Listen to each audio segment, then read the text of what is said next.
manifestons aujourd'hui contre la corruption, la concussion de ceux qui nous gouvernent.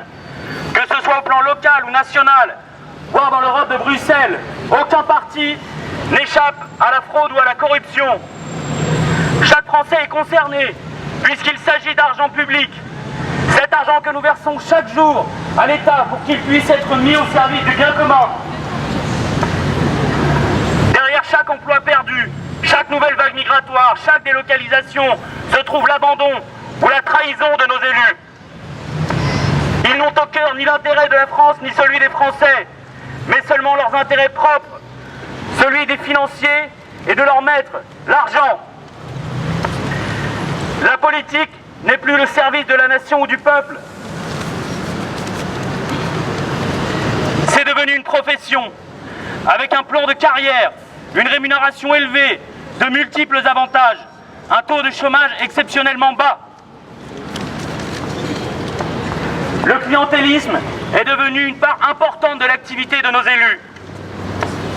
En distribuant leurs réserves parlementaires, ils s'attachent le soutien d'associations et de communautés complices pour garantir leur réélection.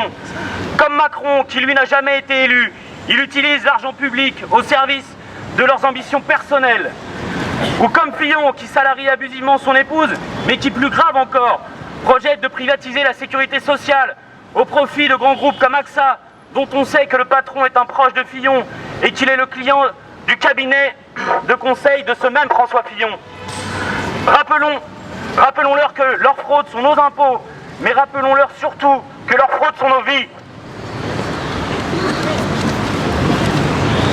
Non contents de profiter largement de l'argent public, ils sont aussi corrompus par les lobbies, les multinationales et les puissances étrangères. Pour quelques dollars ou pétrodollars de plus, ils sont prêts à brader notre souveraineté, notre identité, notre patrimoine, nos emplois, nos familles. De tous les bords de l'échiquier politique, ils ont soutenu le TAFTA, maintenant le CETA. Ils ont cédé notre santé aux lobbyistes de Monsanto. Lequel de nos partis de gouvernement n'a pas fait les yeux doux au Qatar? Enfin, leur électorat, le peuple, ne leur convenant plus, certains d'entre eux entendent organiser notre remplacement. Ils ne changent pas, nous devrons donc les changer nous-mêmes. Soyons exigeants avec nos représentants et surtout avec nous-mêmes, peuple français, pour ne plus les laisser faire. Ne soyons pas les complices de leur fraude et de leur trahison. Tout le monde déteste